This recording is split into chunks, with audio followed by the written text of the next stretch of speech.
nursing boss has denied ignoring doctors' warnings about Lucy Letby, who was yesterday sentenced to a whole life order without the possibility of parole for murdering 7 babies and trying to kill a further 6. Karen Moore, who was one of the Letby's direct line managers at Countess of Chester Hospital, is threatening to take legal action over allegations about her handling of the staff's concerns. One doctor told the court he contacted Moore about Letby following the death of 2 infants at the hospital back in 2016, but she denied his request to stop the nurse returning to work on the ward and said there was no evidence to warrant a probe. Following the trial, a new guide has been published by the General Medical Council intended to ensure doctors feel supported to speak out. Meanwhile, Letby's case has renewed calls for hospital bosses who failed to act to be investigated by the police. And a senior doctor who first raised concerns about Letby wants NHS managers to be regulated in a similar way to medical staff. And I think what this story has unearthed is a whole can of worms about what's going on inside an awful lot of our hospitals. You know, I've spoken to people who are consultants and nurses over the past few days who have said in a lot of these hospitals there's a massive power sort of dynamic going on, and there's a huge amount of toxicity between the doctors and the nurses. Nobody's really sure who's in charge of what. This woman who disputes the account that was given to the court says that, you know, if this doctor had said it was as serious as it was, she would have done something. She disputes the fact that he said that, and he said something slightly less serious. But the whole thing is a nonsense. It's very clear that this woman was a dangerous individual.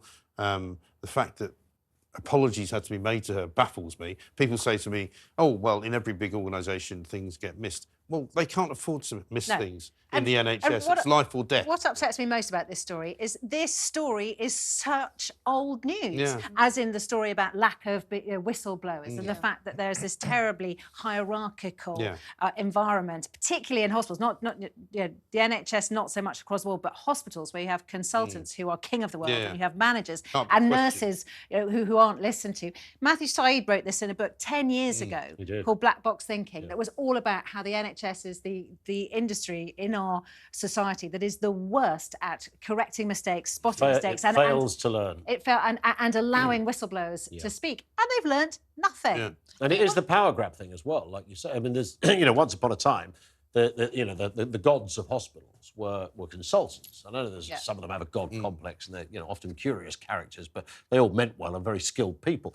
Now, of course, you throw all the managers in there, and they've realised actually they're more senior than I was talking to a cancer surgeon quite recently and about the kind of pressures, and he said it would all be okay, but the managers are the problem. You know, they put you under a great deal of pressure. They love pulling rank. They're in charge of you, even though you're the most qualified person. And I find it unbelievable that a senior consultant, the lead in a neonatal ward, arguably one of the most qualified people in that area of medicine in the country, was talked down to by glorified pen pushers as if they knew more than he did. Well, I mean, one of the most prominent criticisms of the NHS is the fact that it's so big, top-down management, and the fact that over half of the people that are paid are actually not medical staff. They're administrators and all of that.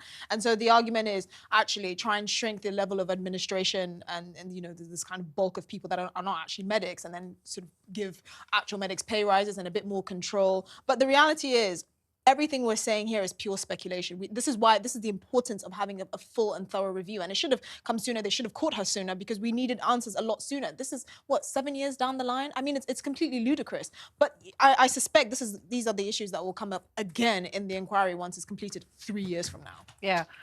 Well, what do you think about the fact, I've just seen the discourse on social media about it, people saying that because she was a white woman, she got away with it. And I don't know if it's the RCN or someone who had said that with disputes, complaints against white nurses are kicked out pretty much instantly. Against black nurses, they have to do an investigation. I'd be amazed. I find it amazing that there's any evidence for that. And given, if you said to me, when people think of, the archetypal evil woman, for example, you would think of everyone from Cruella de Vil to Myra Hindley. And, I think that's the image you have in your head. I think also, generally speaking, what we've learned about the way that these sort of managements are structured is they tend to be pretty woke. So I'd be very surprised if that's true. But as Julie Hartley-Brewster said this the other day, if this nurse had misgendered somebody on a ward, she'd have been out the door.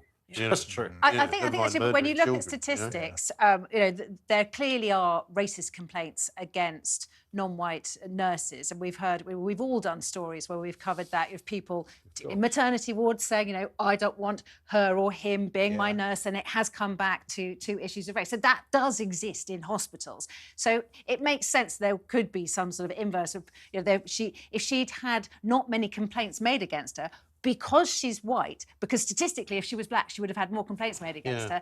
Then, if she'd had more complaints, there could have been more red flags. I mean, we are clutching at straws here, I but think you you are can clutching at see. straws, because I think this will tell you that basically it was the hospital themselves who were trying to protect their own kind of reputation, of course. and they didn't want anyone from the outside, because one piece of evidence that was given to Manchester Crown Court, one of the victim statements from the parents, said they wanted the police to investigate the death of their baby girl, but they were told by the hospital that it was out of the question, and they didn't want any police involvement whatsoever. People are saying that the management team said it was not a criminal matter, but this testimony raises more questions about why hospital executives waited until May 2017, which was almost 2 years after Letby began killing babies, to call in the police. So 2 years they waited. But also, I think that tells you that they just didn't want it. But in addition to their reputational angle on this, because that would have been their, oh my goodness, we can't be seen to, there's nothing to see here. And some of these people are so ingrained with a kind of impenetrable nature in this world that they probably really believed that was the right thing to do. But it was the protection of Letby that was interesting, with other staffers having to apologise to her for, any finger pointing. And that's a kind of public sector culture, if you like. We've got to look after the emotions and the well-being of our staff. And unthinkable that one of them might have done this. And also, she wasn't just any old nurse on that ward. She was a bit of a poster girl for that ward. They had literally used her on posters and on fundraising posters. So she was clearly something of the face of the ward. So it was even more unthinkable that this woman could be the woman she turned out to be. I mean, obviously shocking for everybody in that hospital, but not nearly as much as those parents. As for the parents, awful. Now, coming up, a children's book about pride